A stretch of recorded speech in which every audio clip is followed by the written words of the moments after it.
We'll wait a few minutes to let several folks show up.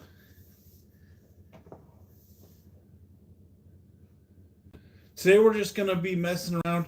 We're going to be doing just a little bit of loading. I've already done some brass prep.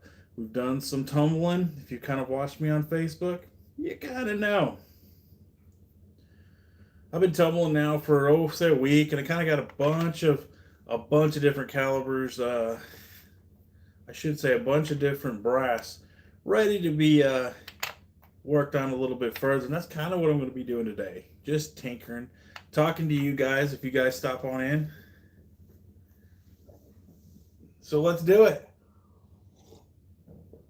Howdy, looks like we got our first one showing up. Today we're going to be messing around with just some brass. I've been tumbling some brass here the past week. Now we're getting ready to go to the next steps of it. We're going to be popping some primers, getting everything ready to go. Probably some of my favorite lube for brass is this right here. This is Joe's hand cleaner. Stuff works.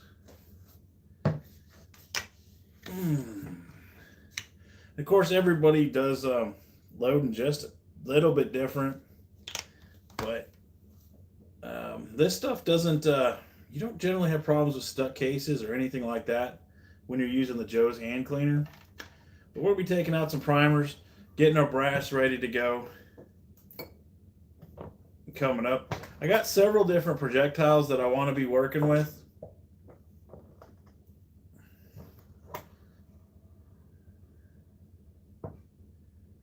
Remember, learn more.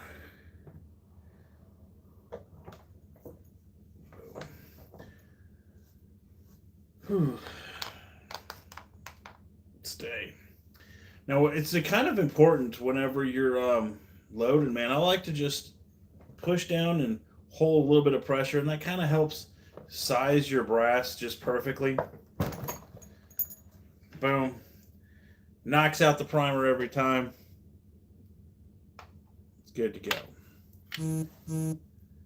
Now, when you're lube and stuff, a lot of times I like to just go get a little piece of paper or something, squirt a whole bunch of this stuff on the paper, and then just kind of let it soak it in.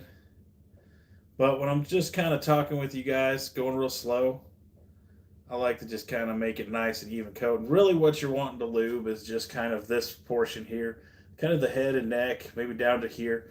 And you don't want to put too much lube on it, just a little bit, just a real thin coating on your brass. Give her a pop. You're ready to go. Looks like we got a couple of folks showing up now. Howdy, guys. How are y'all doing tonight? All right. This is by far my favorite brass lube. Joe's hand cleaner. If you guys have not tried it, this stuff works. Plus, it helps kind of shine up your brass and gives it kind of that new look to it. But I just like putting it on nice and even, nice and slow. I hand load fairly slow anyway. I just use a single stage press. Boom, hold a little pressure. Pop off. So where are you guys from tonight? Ooh, we got a thumbs up. Thank you very much. Buckeye Ballistics. How you doing, buddy? Haven't seen you in a while. What you been up to? Yeah. I kind of have been taking a little hiatus from YouTube. I haven't really been posting much or anything like that. I just been kind of just messing around on my own a little bit. But thought I'd jump on here real quick because I was going to be sizing some brass anyways for my 223 project that I've been plinking with. And so that's what we're doing tonight. Let's see here. I think eventually what we're going to be doing after brass work is I'm going to be loading up these varmint grenades. For some odd reason, that was hard for me to say. They got like a really absolutely wicked hollow point. And then if you've never seen them, this is a 50 grain pill. Look at that hollow point. That thing's wicked, and this thing's gonna rock and absolutely destroy any little predators or little game. Just messing with some laser lights and optics the other day. Loaded some 270 and 6. Sweet 6.5 Creed day. I don't blame you. That's a. I was loading 270 the other day. I've been messing with brass all stinking week, just tumbling and tumbling and tumbling. And I've probably tumbled several thousand pieces of brass. 6 Creed is going to be my one of the next ones I tackle. I got a couple of new bullets I want to try out this year. What bullet are you shooting in your Creed?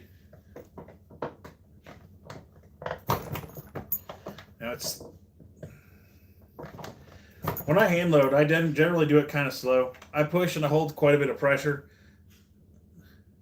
Howdy, Nature's Playground. How you guys doing? Whenever I'm hand loading, I'll put a little pressure and I'll hold my brass into the die just for like 3 or 4 seconds, and it makes that brass lose some of its elasticity. It's just some good stuff. 140 burger in 6.5. Burger. Now the burger bullets I've never messed with. I've always wanted to. It's just I don't know. It's just they're a little more expensive, and they're still just a cup and core bullet. So let me know how those turn out.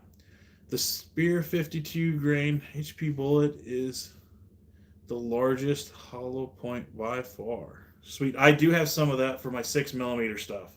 And my gosh, they have like a giant hole in them. They're pretty awesome.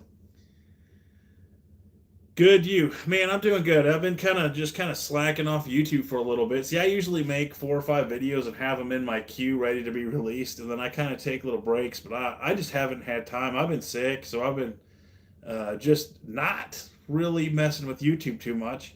And I just thought I'd jump on here and do a couple of lives and see what happens. I did one maybe like 2 weeks ago, 3 weeks ago. Just kind of did one about fishing stuff. Turned out pretty good, so thought I'd give it another shot. What's going on, Mark? How you doing? That's a bummer. We haven't been doing much either. Yeah, I hear that. It's been kind of just wild, cold, and nasty out. And just kind of, what do you call it? Around here in Missouri, it's got like, it's moody. It'll be like 70, and then it'll be like 20. The next day. It's just kind of irritating and ridiculous, really. Let's see. Get you back to this.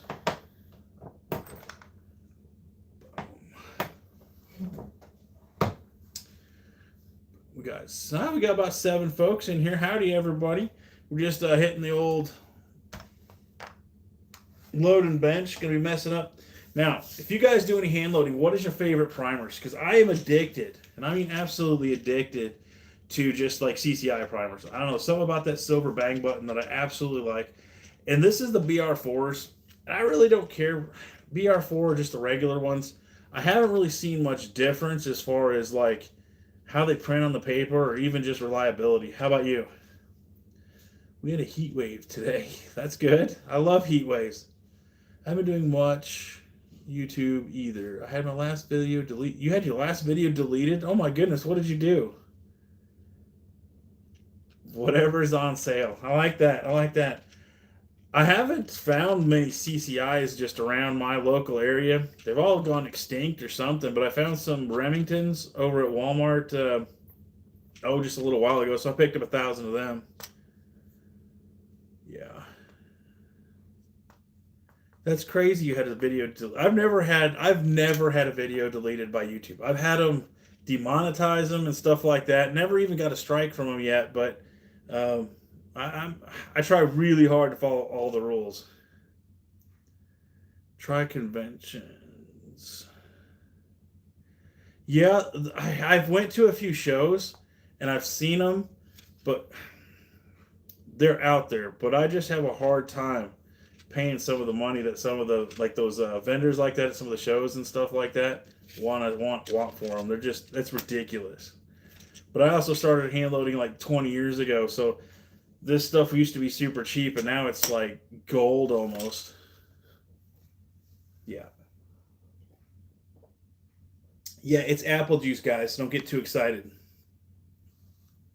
Um, Add a Q&A sticker. Sweet or savory breakfast. I don't know why that's popping up.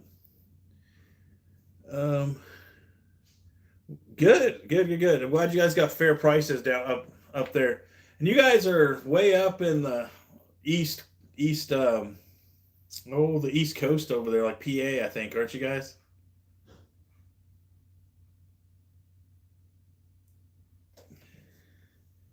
Dom's Burgers. I like Legos. Quit lying. It's just pee. Well, that's some mighty clear pee. No, it's apple juice light. Really, I just didn't want YouTube to bink me because I'm sitting here drinking something that's yellow. Donuts are ridiculously expensive in Canada. You ain't joking. I used to get powder just a little while ago for $20 a pound, and now it's 50 for almost anything except for like there's some of the more out there ones that I've never tried because they're like $70 a pound, and I just have a hard time. I have a very very hard time with those prices. I just cannot do it. Let's see. Yeah, Central Upstate. Cool. I figured. And do you have a 12 gauge? Absolutely. Who doesn't? 12 gauge is one of those like iconic things that I think everybody should have because it's not just great for turkey, but you doves, pheasant, whatever you want to do. And I'm a kind of partial to the 870. I've had one forever, and I just absolutely love them things. Now, when it comes to, I say that I absolutely love 12 gauge, but I do like a 20 as well. Some days I'm feeling kind of pansy like because I've had surgery and stuff on my arm and hands, and sometimes a little too much 12 gauge recoil is a good thing. So sometimes I'll scale it back down to the 20 gauge. Gas is 3.39 here in Virginia. Oh my gosh, it isn't even $3 here. It was I put gas in my truck yesterday, and it was 2.89. Now I don't like getting off on those subjects because that just leads to politics, and I stay away from that on this channel. IMA parters or 120 a pound. Oh my gosh. I just paid 800 for 8 pounds of IMR XBL. Oh my gosh, Mark. That's crazy. Because I think it's I just saw some today when I was at the store of H338 or was it H380? Either way, it was 49.99 a pound. My old man just got me a 243. 243 is a classic cartridge. That's 6 millimeter. Oh my gosh, those are 243 is a great speedy little devil that's great for deer to varmints. And you can upload them a little bit, you can download them a little bit as far as like bullet size, smack prairie dogs, and go up to some 100 grainers for some deer. There's just a great little all around cartridge. Here gas is 450. Yikes, man. Yikes. When that happens, everything goes up, and it drives me crazy. And let's see, Dom's Burger. I don't believe that I know you, or at least I've never seen any of your stuff pop up. It's good to have you in, though. Where are you from? Do I reload my brass? Absolutely. That's kind of what we were doing tonight. I've kind of took a little break from YouTube and kind of messing around, and I got a 223 project that I'm planking with, so that's kind of what I've been doing is messing around with that. Kind of popping some primers and just kind of sizing my brass. What's up, people? Howdy, Shane. How you doing? Wisconsin. Oh, sweet. I got family up in Wisconsin around by Castle Rock Lake up there. So that's cool. That's cool. That is cool. So, let's see, who else do we got in here? What is your guys' favorite thing to hand load for? Because I know that's what a lot of folks, when they start coming in here for, everybody has their specific favorite cartridge. And I like so many of them, it's like hard. It's just hard. I got to play with a new Ruger American Gen 2 Predator. Ooh, I like it. 243, shot half-inch group with it, 100 yards. Several other 7-point groups. It prefers 87. Okay, that's awesome. That's awesome. I'm hoping to see a video on that soon. I've kind of just took a hiatus. I haven't watched hardly any YouTube in general. And when I do, it's on my big TV, and I don't generally comment on there because then you have to do that pushy button thing.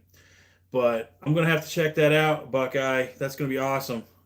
Because I had one in I bought my boy for one in the 308, and I got to do some hand loading for it, so I tumbled a bunch of brass, and we're gonna be doing that too.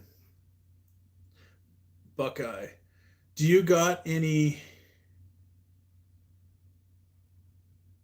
I don't know what that 12 gauge, what 12 gauge you're referring to.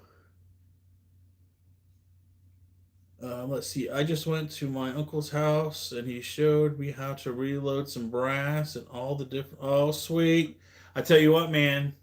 Dom's Burgers, that it gets addicting. Absolutely. You're going to start off with one caliber. You're going to find the accuracy in it, and you're going to love it. And then next thing you know, you're going to be having tons of different powders, tons of different bullets, and then you're going to go on from there. You're going to then it's like every caliber. Then after a while, you're going to start wildcat, and you're going to start screwing on different barrels to different things. Like my first one was a 338 odd 6. I took a 30 odd 6 cartridge like this one, and I opened it up to a 30 caliber, or I'm sorry, a 33 caliber. So I have like this 250 grain projectile in a 30 6 case, and that sucker, it's only about 150 feet per second slower than the 338 Win Mag. That thing is awesome. I'm subbing to you. Hey, thanks, Dom. Appreciate you. Hey, JMP, how you doing, buddy? Congratulations. I saw that your subscriber count's going up and you're doing some things. Congratulations. I'm proud of you. Keep going. That's always what you want to do. Just keep on pushing. Sometimes it takes a while. Absolutely. But keep on going. Cool. Lowballin is a great person. Hey. Well, I do appreciate that. Thank you. I do appreciate that. Because when you're on YouTube or any kind of social media, man, there's always people that say so much negativity, and I try to not be that way. I try to be positive always about most things. Now, if I'm doing like a review of something like that, every once in a while you have to say something negative because there's some things that I don't really care for when it comes to certain aspects of plinkers or fishing equipment or whatever it is. If something is too cheap, and I love to keep everything on the super budget friendly side, absolutely. But if something's too cheap, then it's just I will have to mention that. But I try to stay positive on almost everything. Which handgun is your favorite for self-defense? Well, let's say if I was going out into grizzly country, you better believe I'm going to have 44 mag with me.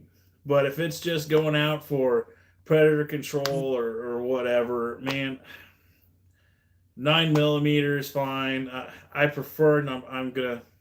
You guys may think I'm an old fart now, but I'd really, really like a 38 special. Something about old wheel guns. I love them, and it's just because they're reliable. Just love them.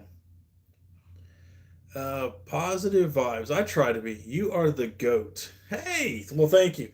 I don't know if I'm the greatest of all time because there's a lot of folks in here that are way better than me at about everything. But man, I have learned so much doing YouTube because you're immersed in it. Just as for even hand loading to just going to the range plinking, I have adapted so much of my stuff over the years, and it all around makes you a better shooter just from the bench to a better hunter, the whole 9 yards. Man, I love my 243. I have used it for 40 years. Agreed. A 243 is a great cartridge. Really, there's not many cartridges that I just don't care for because I think most of them have their place, except for a 300 Blackout. I can't stand that cartridge. I think it's ridiculous. Unless you're going to be doing you just want a subsonic something with a suppressor and you don't want any noise. But that's about it. Other than that, there's so many better cartridges ballistically and what have you that's the only one I don't really care for. But we can talk about any other one, and I'm loving it. My man, big respect for you. Stay blessed. Hey, thank you so much. Where are you from? I have an iron sight, but I don't know the caliber. But it's almost 100 years old. Sweet. That's something that I am a huge fan of. When you get them old plinkers, don't ever discount them. Some of them can be super accurate. Sometimes all they need is a good cleaning. I have some that have been led on loan to me for my channel. You know, some of those older plinkers, and oh my goodness, I tell you what, um, I did one with a Springfield Model 15 that is 100 years old, and that thing is a you can hit anything with it, and I mean anything. My buddy shoots playing cards in half with it. I mean, we're talking about a squirrel getter. That thing is. I am from Pakistan. Well, howdy. I've never been to Pakistan. I mean, I probably have a few pocket knives around here from Pakistan. That's about as much as I really know about Pakistan.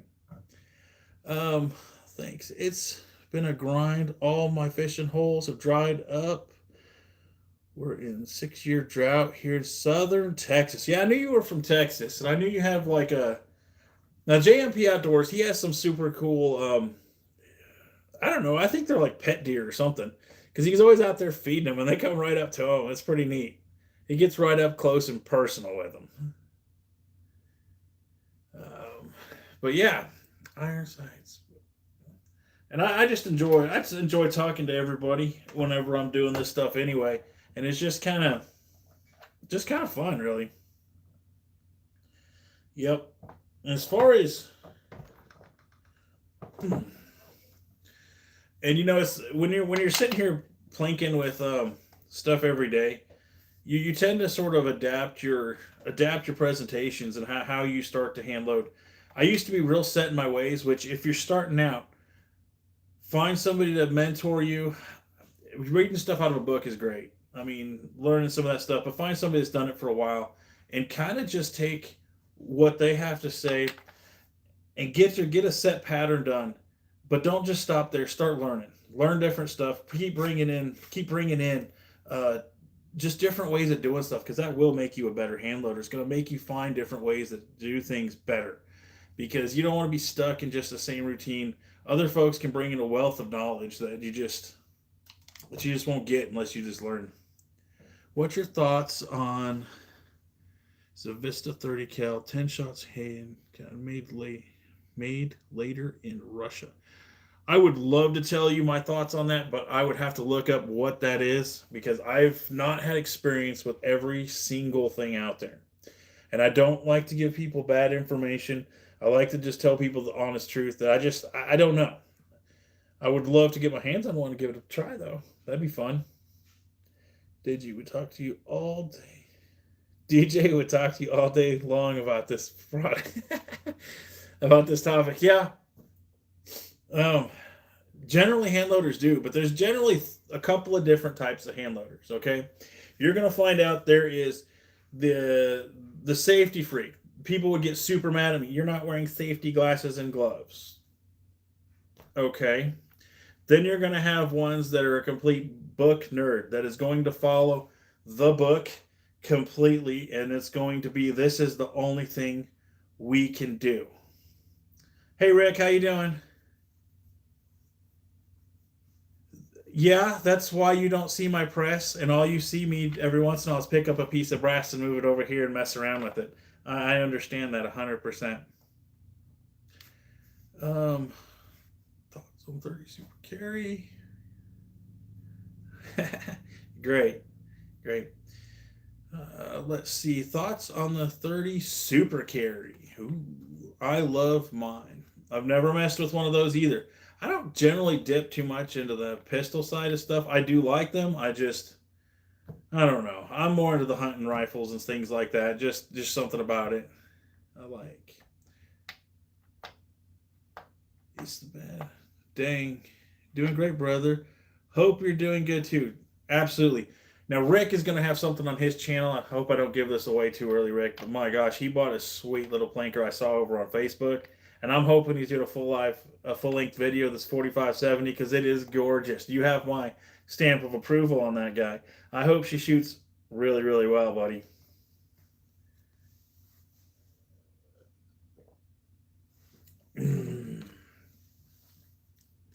Let's see. What is your opinion on the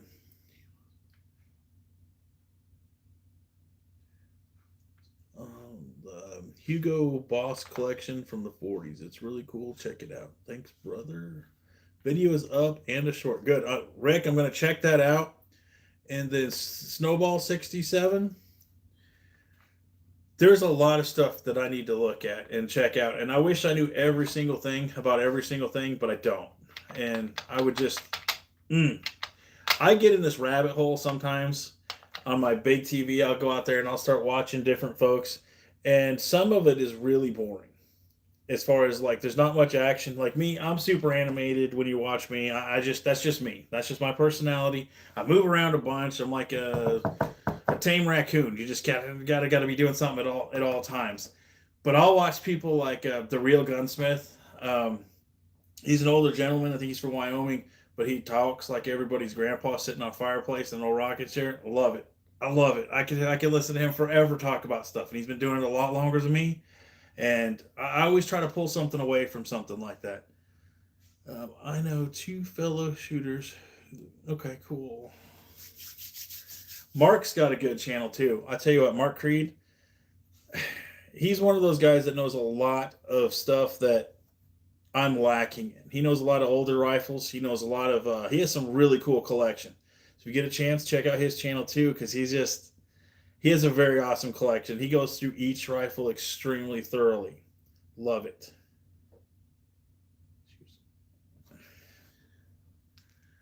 Looks like we got about 14 folks in here tonight. If you guys are just stopping by, I'm kind of just popping on here, loading up some 223, or at least mostly I'm just talking to you guys, but I'm working at my bench a little bit. Just kind of tinkering around. Do you have a black powder rifle? Yes. Yes, I have a couple of them critters around here somewhere. I do like to plank with black powder. I kind of got into it a couple years ago during deer season because Missouri kind of changed some stuff as far as their what you're allowed to do and how the seasons and whatnot. And so I do some black. I said do. I do like to shoot some black powder. What is your favorite black powder projectile? Because that is something that everybody fights over. Some people absolutely will swear by power belts. Other people hate them. Everybody just kind of has their own opinion on that. And I like to know everybody's opinion. I took out a hog with my buddy's 4570. Thought it would not. It's my surprise. She ran 100 yards. Here's the thing about ballistics. And this is truth. And I don't care what caliber you shoot. I don't care how big of a bullet it is. Over, under. Hey, how you doing, buddy? But the thing about calibers and bullets, and I don't care whether it's a 223, a 270, a 6.5 Creedmoor. The thing that really matters the most is range time. Get out there, hit those targets, make sure your rifle is on, make sure that you're picking out the correct projectile for your critter that you're hunting. Because if you don't, what's going to happen is if you're using the wrong bullet. Let's just say a hunting bullet like a Hornady SST. It's a great bullet for some things, but if you hit a shoulder, that thing comes apart so fast that a lot of times your critters will run away and you won't find them. And that's the same with the ELDX. A lot of Hornadys, I swear, are the same bullet except for a canaloo or no canaloo or something like that. But a lot of those bullets come apart so fast, they got such a thin jacket, they act like a varmint bullet. Or you could go the other way. Too hard of a bullet and not going fast enough, like a Barnes TTSX. If you don't scale down the weight of your projectile and speed your velocity up, it won't open right. So all you're getting is that little pencil hole through it, and your critters will run. What you're looking for is terminal damage. You want that bullet to expand correctly, and most manufacturers, they have on their sights how that bullet's going to perform at a given speed. So don't be afraid to take out a chronograph and just kind of see where you're at.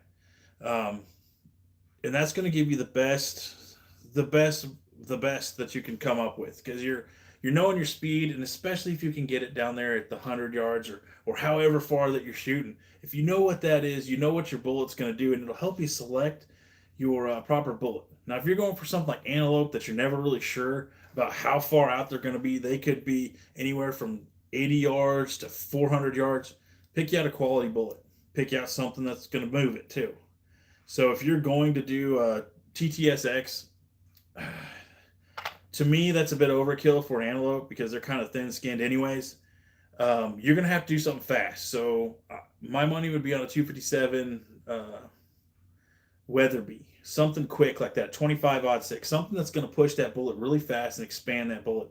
Otherwise, SST, behind the shoulder, you're going to rock. Whoo. Ooh, I got a whole bunch of questions. I'm over here rattling around. Let's see what we got. How old are you when you bought your first gun? Okay, so that's a cool story. I actually have it up on YouTube. My first one was a Marlin Model 60. I got it when I was 9 years old. My dad was like, well, if you save up the money, you can have one. So I did tons of chores. My grandma would give me just $1 here and there for doing all kinds of nonsense. I start cutting the neighbor's grass. Anyways, I saved up. I think my Model 60 at the time was $79 at Walmart. I saved up that much money. Bingo, I got it. I was super stoked. And that is how old I was when I got my first one. And I've been squirrel hunting and slanging the woods ever since. I'm going to get back into wood burning, but I will be listening. Oh, that's cool. That's cool. Wood burning is a cool little thing to get into. Can you remember me when I come back on your stream later? Of course I can. I try to I don't remember everybody, but I try to remember folks, especially whenever you talk to me several times. I usually can remember you. Thank you for the endorsement, sir. Mark, anytime, buddy. You do have a really good channel, and that's a fact. There are some folks that when they comment on my channel or when I watch their channel, I take what they have to say extremely seriously. Like what they have to say is legit. And Mark, you're one of them. Absolutely.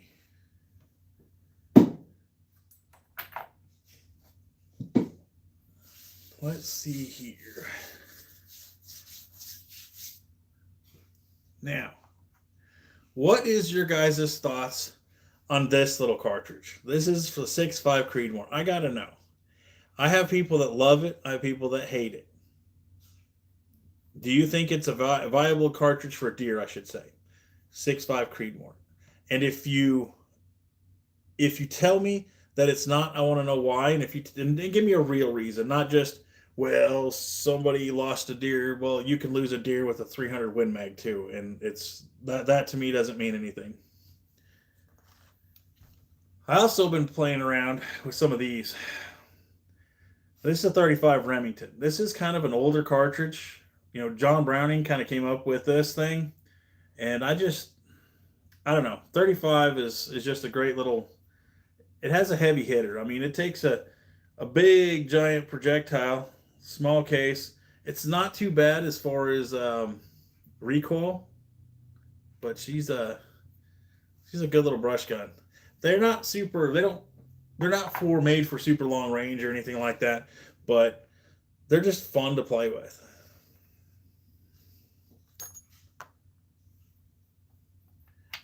Endorsements.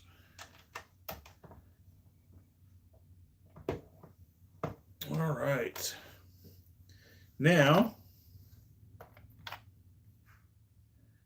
let's see. Got a few extra pieces of random nonsense in my drawer. Let's see here. Now, and also, how old were you when you got your first plinker? That's a great question. There's like 9 folks in here, and I'd love to see everybody in here comment how old they were when they got their first plinker, because that is a big time in somebody's life. I went out hunting with mine probably. Oh man, I lived in a little bitty town There was 333 people. That's what the sign said. The population when you came into town, there was not much to do except for to hunt and fish, and that's kind of just what I've done my whole life. So, Marlin Model 60 was my first one. What was yours? And then my first deer I ever took was with the 270, and I took a bunch of them with a 270, 308, Creedmoor, 223. I've taken deer with a bunch of different things, so I've kind of widened out on that. Let's see here.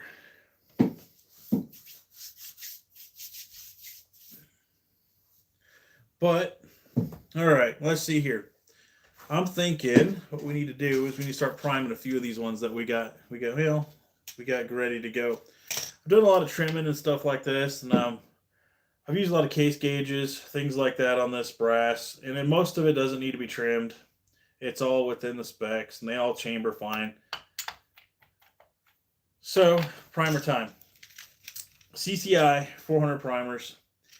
This primer is like one of my favorites, and I don't know why. I don't really have a good rhyme or reason. I think it's because it was the one I started out with. And I've always had super reliable ignition out of these. I have tried a bunch of other ones, and I've had spotty ignition with some of the other ones. And I'm talking about, well, I'm not going to name any names, but these ones have always done me well. And I've heard the exact opposite, that the CCIs have gave someone spotty ignition. And that's something I also wanted to talk about on here when it comes to primers. If you're going to store ammo for a long period of time and you have it all the way done up, you got your primers in, your powder, your bullets, the whole 9 yards, what you can do is take blue Loctite. Just a tiny little bit around the backside of your primer and let it kind of go around. You don't want to get it like sopping wet, just a tiny little bit. And then again, right here around your crimping area. I don't crimp because I usually use a bolt rifle, so I don't really need to. But sometimes I'll take, especially if I know it's going to sit for several years, because I usually load up this stuff and I'll have hundreds and hundreds of them around, and then I'll go out and plink or let the kids go out and just blow them up, whatever. But if you take a little bit of blue Loctite around the edges, and what that's going to do is it's going to set everything in here, and you're not going to have moisture being able to get inside there, ruining your powder or your primer or anything like that. And that's really going to help you out as far as storing some of it. Of course, you want to put some silica packets and things like that in there to help even further help you. But blue Loctite, Federal actually does that in a lot of their factory loads. If you look on the back of it, you'll see, hey, we got blue Loctite on it. It works out good that way. Let's see. You guys are awful quiet now. Let's see. Have you guys taken anything with the varmint grenades? Because that's kind of what I'm leaning to. I'm going to start building up some loads with the varmint grenades. They have a pretty good hollow point, and the material in them is just kind of a really, really thin, almost like a tin jacket. And I've seen a lot of cool stuff just on like YouTube, like Barnes and stuff, with those super slow motion cameras where they just kind of evaporate it. Like the hits a grape and these things evaporate. So this is going to be a really, really good, anything really, anything, coyote to smaller. It's going to evaporate on impact. So that's going to be fun. I picked up a bunch of them, but I have some love-hate relationships with these things before, but I think we're going to get them knocked down. They're fairly accurate. I've done some good accuracy with them. I've just done they're a little more pickier than my favorite varmint cartridge, which is the varmint grenade. If you've been around me anytime, you know that I absolutely love the varmint grenade.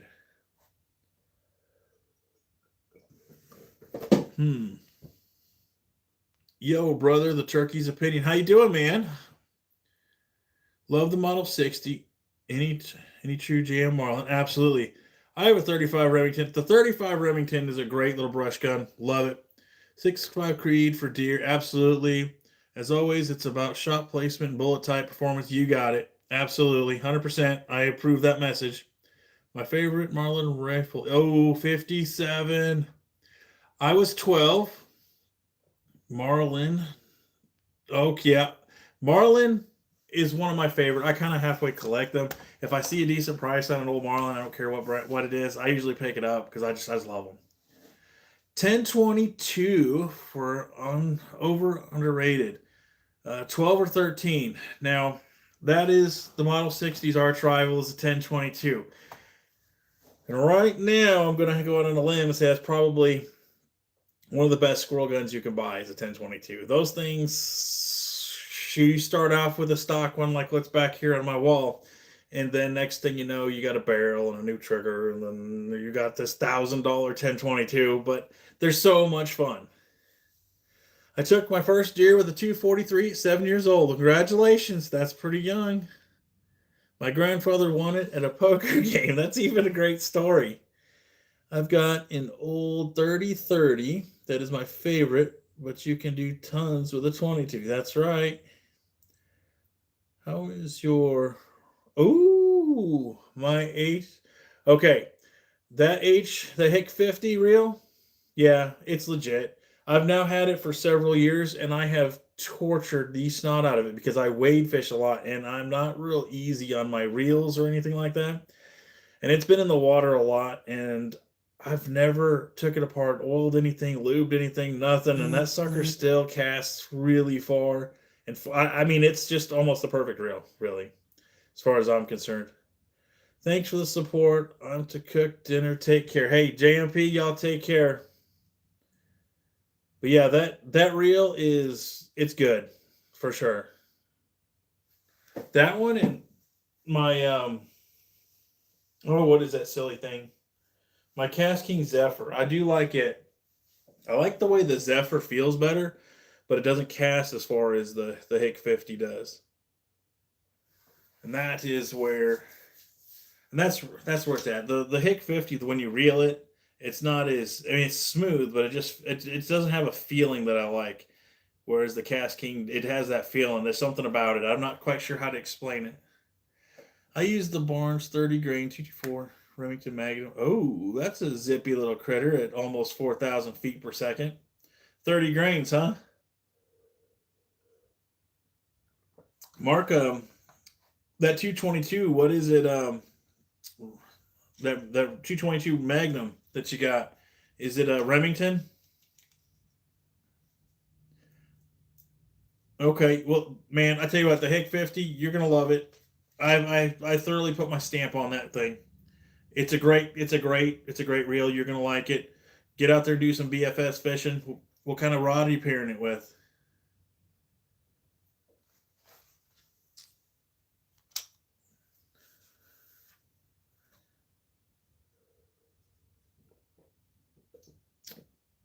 Yeah, again, that's apple juice.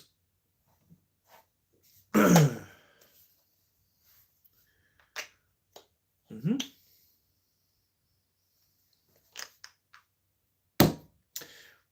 Yep. In case you've just now stopped by, Joe's Hand Cleaner. That is my brass lube. In case you didn't know.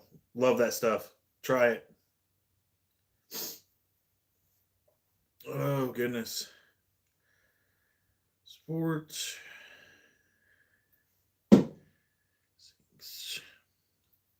Why did you decide to go with those 30 grainers on that 222 anyways, as opposed to something a little bit heavier? Were you just looking for speed, or was it an accuracy thing, or what was going on? That is what's cool. And that's, I learn a lot from a lot of different folks too, is like as far as stuff to try out. I get a lot of great ideas from a lot of folks like Mark over here that has so much so many different plinkers and so much of this. Um I generally like for my 223 forever I was stuck with a 55 grain bullet. I found a load that worked out perfectly. That's what I stuck with, and I stuck with it for a very long time. And then I had a buddy that's like, "No, man, you got to try some 50s and some 35s and whatever." And then I get sidetracked. The next thing you know, I have tons of different projectiles. I have tons of different grain weights, and I have notes. All of my reloading dies has like all my scribble marks for different loads and different bullets and all that. It's kind of ridiculous, really, but it's a good time. Yeah.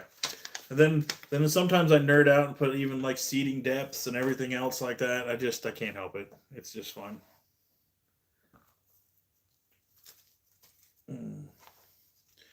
This is another little great tool for any of you hand loaders out there. I like them for a quick check. This is a L.E. Wilson case gauge. Makes pretty great little checker. You plop one in, gives you the minimum and maximum uh, specs as far as chamber specs, because that's essentially a 223 chamber. So you can see right. Let's see if I get up there to my camera, if I can find it. There it is. It's right there. As far as sizing, the thing's perfect.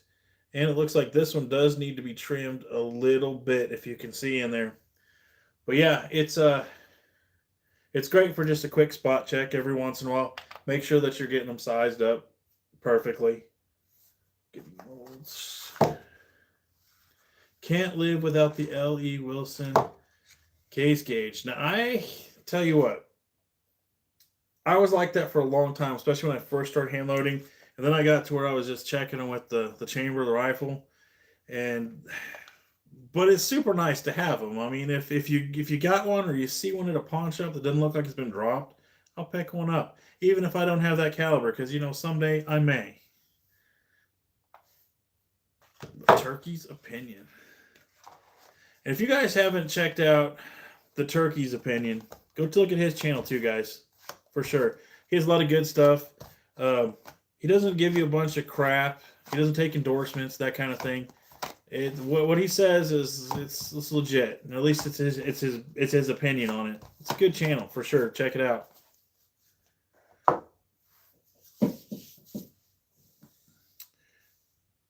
I'm a freak. I check everyone. Oh my, not me.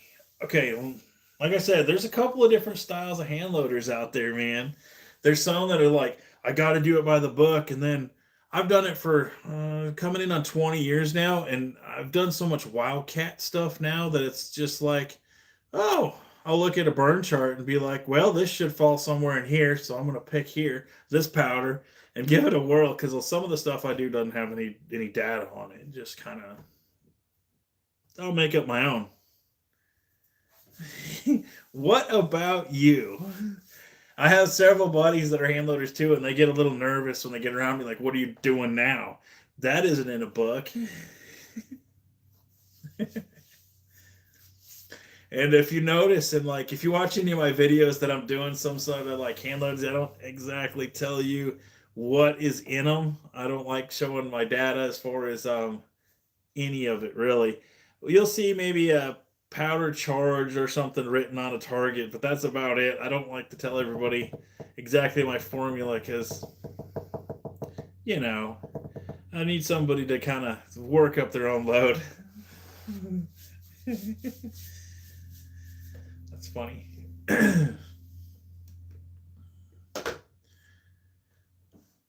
Now, let's see what other kind of nonsense do I got sitting around here. Let's see. Hodgdon's H1000. That's a great powder for a lot of different of them bigger plankers, if you will. What do you like to load with that H1000? Walleye Whispers Outdoors. Nice to meet you guys. Philip, what's going on, buddy? How you doing? Glad you stopped by. I've loaded 105 grain for 243. And a 243 is a great cartridge. Okay, like, it's great for kids, adults, whatever. 6mm bullet is just it's just hard to beat. It's hard to beat. I mean, if you're looking for something big, bang, well, this isn't it. But if you want something you can take coyotes, a deer with, 243 will rock. It'll get you done. It's kind of a great all-around little cartridge, but you have to be precise, especially when you're doing with deer. It does move out really fast, so it does have a lot of hydrostatic shock, but it's a small bullet. So you have to be precise. It's not as forgiving as, say, like an odd six or something like that. But it is a phenomenal cartridge. It'll teach you how to shoot, and it's just a great all around plinker. 264 and 270 and bigger. Okay, okay. 264. Which 264 are you loading for? And I've never tried it in my 270. I kind of got stuck with uh, what is that stuff? 34, 4831 shortcut is what I load in my 270.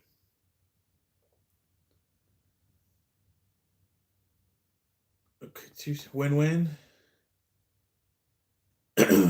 Derek says I've shot this caliber for 30 years. Okay. Well, sounds like you have some experience with it.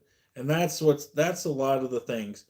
I don't know, Derek, do you hand load for your 243, or do you just pick up factory ammo for it? 264 Win Mag. Great cartridge. Absolutely phenomenal. And I like that. I love that bullet, anyways. The 264, long, skinny, especially when you get into them heavier ones, 130, 140 grain.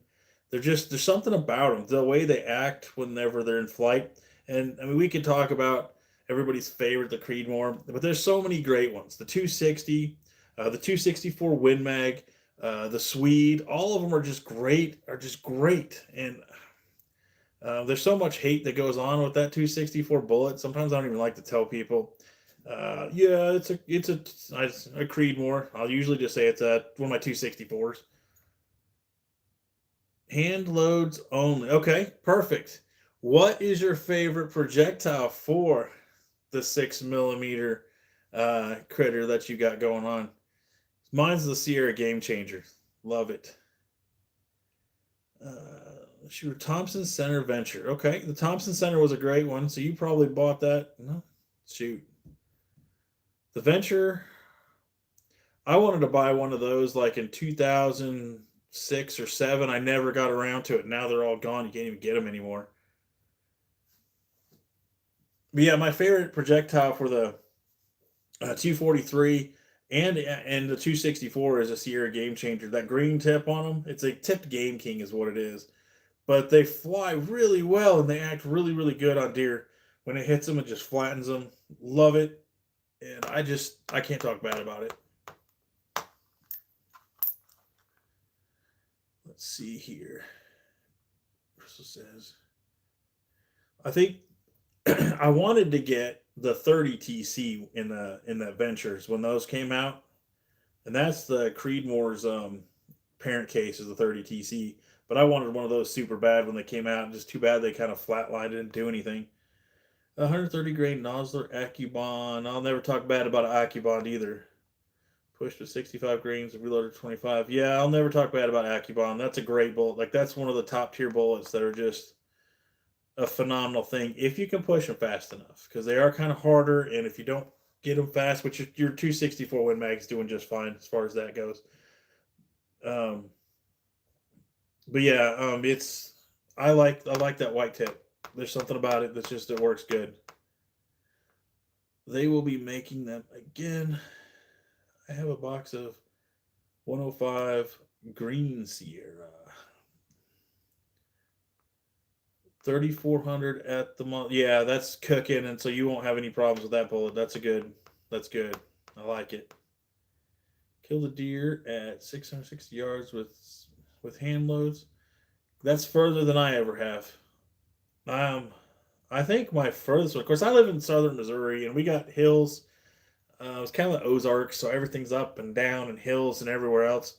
My furthest one, I was sitting on one side, and it was a 330, 40, 50 yard shot, something like that. And I took one with a 270 that far. But that's been my furthest one. I've never went out west or anywhere that has longer shots than that. I've got a 50 cal. They do make suppressors for 50 calibers, absolutely. Um, they're big. But yeah, they make them for sure. And how do you have. And now you have met Derek. He can talk about this all day. Well, good. That's great. Well, Derek, now I know who you are. How are you guys doing? Let's see. Yeah. So when it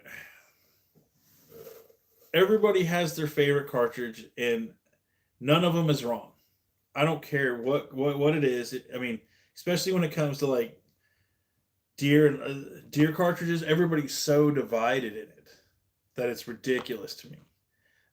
You got 270s cannot stand 30-06. 30-06 cannot stand 270. And I'm like, guys, that cartridge is so close to the same bullet size. Come on. If you can't take a deer with 150 grain, because you can load 150 grain, the arguments for that is ridiculous to me. People with 30-06, I can load all the way down to a 90 grain bullet and then all the way up to a 240 grain. Like you're not shooting a 95 grain bullet out of a 30-06. If you are, you're wasting your time, wasting powder. That's silly. Why are you talking about that? You're going to be sticking with 150 to 180 like everybody else, maybe a 200 or 220 if you're doing something a little bit heavier like moose or brown bear or something like that. Good. But that's just my thoughts on it. Then you get a lot of folks that hate on a 223 for deer. I think it's a bit small for a deer, in my personal opinion. It is a bit small, just because you're losing a lot of that hydrostatic shock as soon as it hits the deer. Can you take them? Yes, absolutely you can. But I don't recommend it for a smaller a shooter or somebody that's never taken a deer, because if you've ever hunted, you know buck shake is a real thing. You're gonna get the shakes. 223, that makes a bad combination because you have to be so precise with a 223 so you don't hit any bones and you're just getting it right in the boiler room, and you need a decent bullet for the expansion. But if you're an experienced shooter, no problem. Yeah, absolutely. Just don't give it to a kid for a kid their first year. It's just not a good combination. Go with that 243. Sub brother, you obviously know what's up. Hey, thanks, Wiley. Would you guys have a channel? Because I'll be looking at yours if I can find you. If you have a channel, they're all good cartridges. That's all in what you prefer. And I totally agree with that. And I mean, if you ever met me and look through my collection, or shoot, look through my YouTube collection, you're gonna see that I love most calibers, and I just like this stuff. That's just it.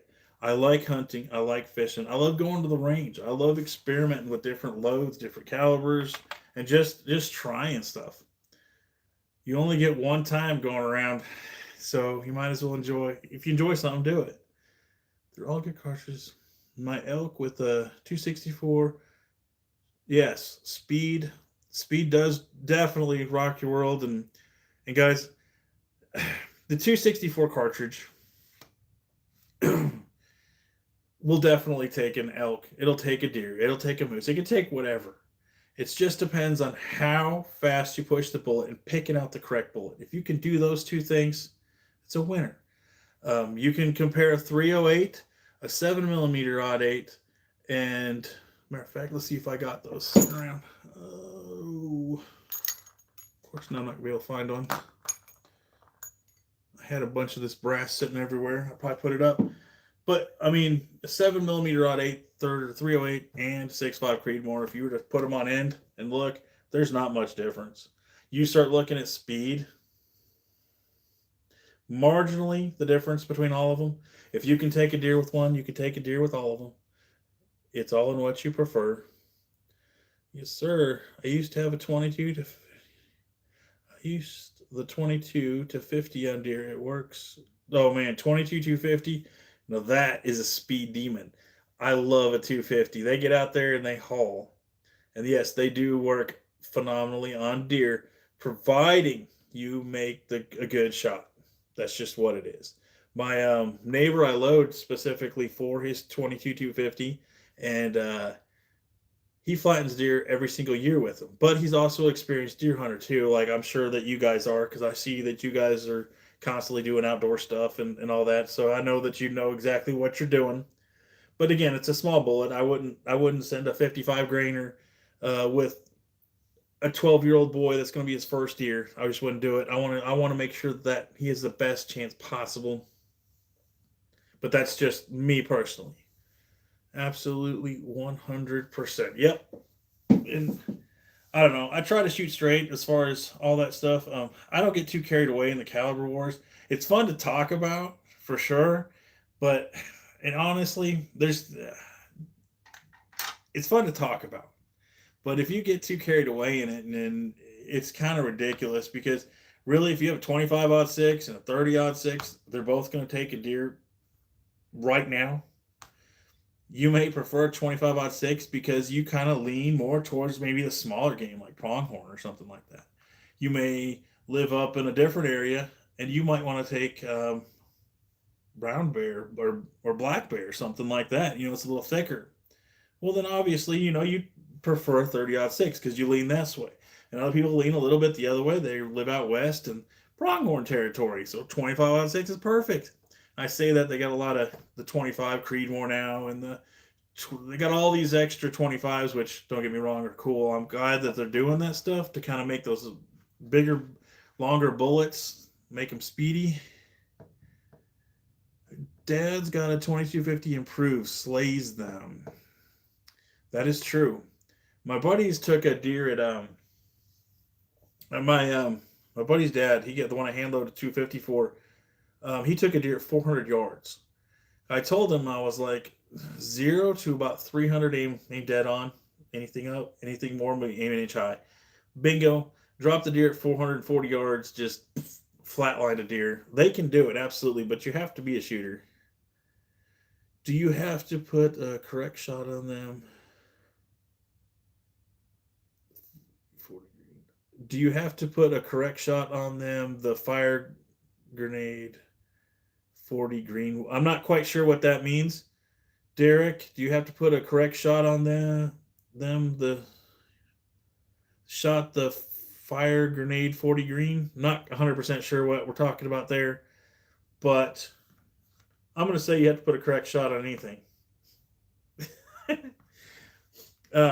I'm thinking you're talking about the varmint grenades by Sierra or the tip Game Kings.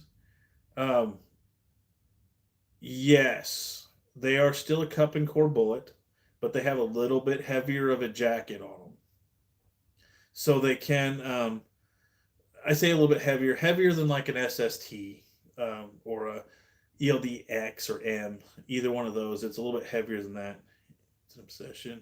Very meticulous with reloads and performance. Well, Walleye Whisperer, you've been doing it a little longer than me. Hats off to you. I've been doing it since my mid-20s, and I'm kind of mid-40s now. So about 20, right around 20 years, I tell folks. It's been a while for me as well, but since doing YouTube, I have done a lot of hand loading. I mean, just ridiculous amount of hand loading. But yeah, those, let's talk about the tip Game Kings. A little bit heavier jacket than like some of the Hornady offerings, so the bullet does stay together better, and that's what I like about them. And I guys, if you take nothing else away from this, the what do you call it? Cup and core bullet is more accurate. It is probably the most accurate bullet out there. It's just some of them don't hold together like they need to. So for just plinking or I'm a big fan of hunting with them. It's just you have to do your correct placement.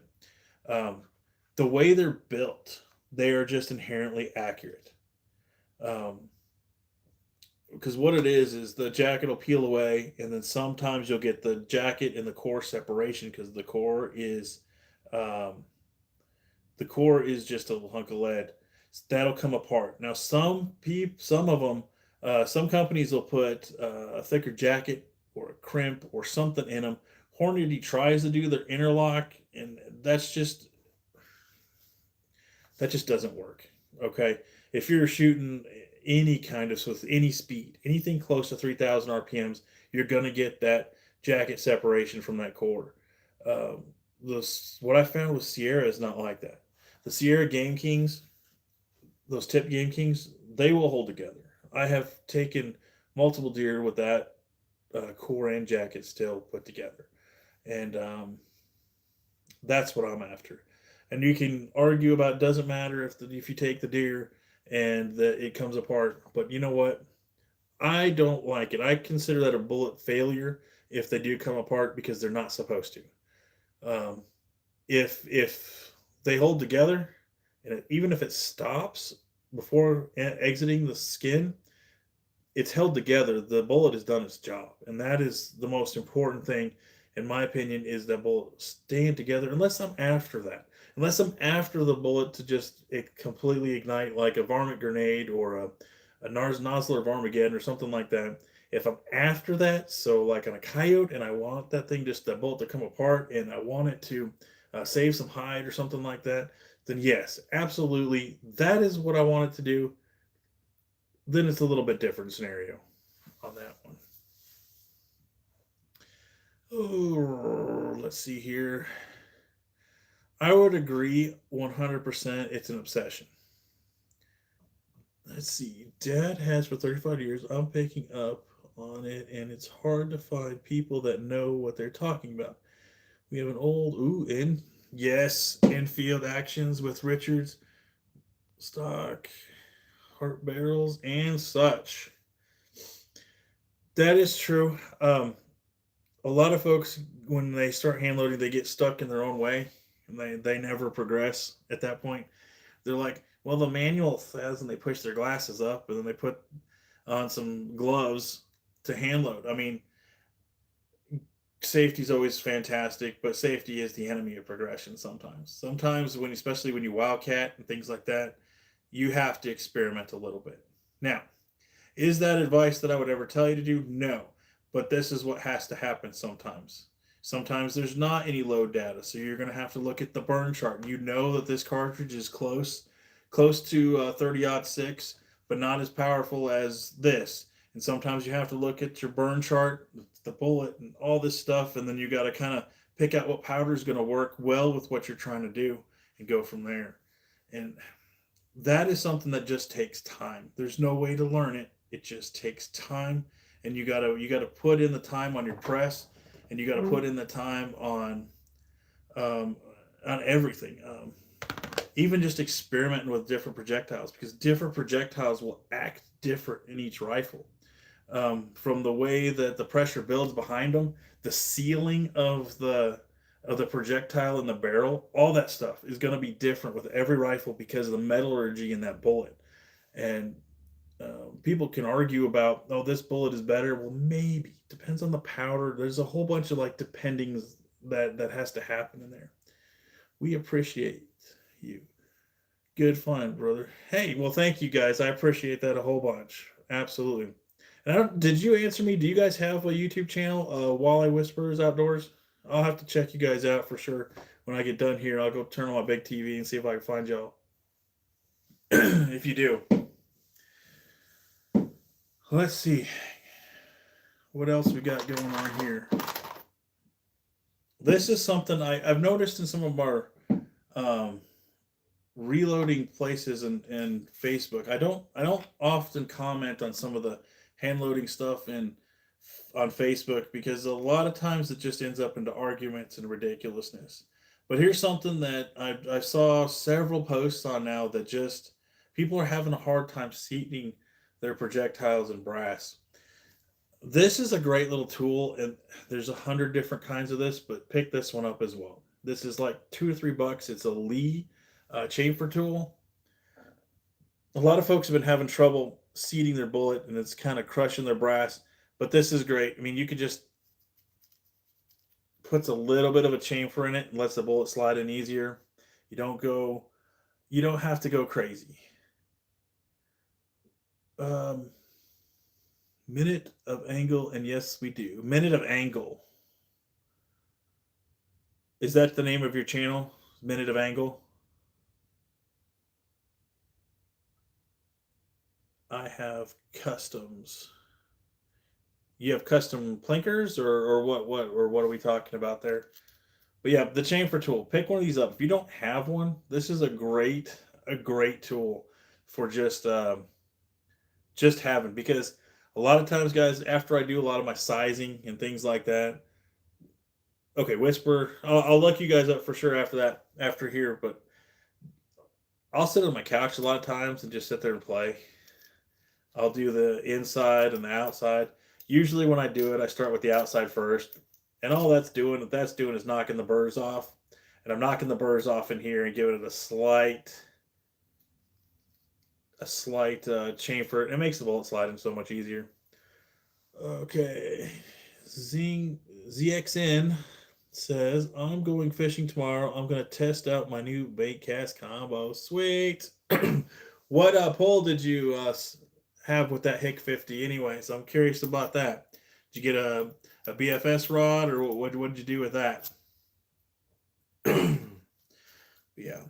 This is another little great tool, and I like this one because it's super cheap. It's got good little knurling. It works. We are in North Dakota. Sweet! North Dakota. So you got lots of prairie chickens and all kinds of stuff out there. That sounds like fun. I'm going to use this user BFS. Sweet. That's cool, man. It is very small. Awesome. Well, you know what? Once you get done tomorrow, let me know how you do. Hit up any one of my videos, or I'm also on Facebook. Let me know how you do. Just say, hey, tell me who you are, and tell me how you do, because I'm curious to know how you like that thing. So I bet she'll love it. Once you get her dialed in, she'll be good for sure. For sure. Guys, I think I'm going to call it a night. I appreciate you guys stopping by. You guys got any questions? I'm super easy to get a hold of. Facebook, YouTube, whatever. Just give me a holler. Got any questions about anything, or just want to shoot it? Just kind of shoot it for a while. Let me know. Till next time, guys. Get out there and have some fun.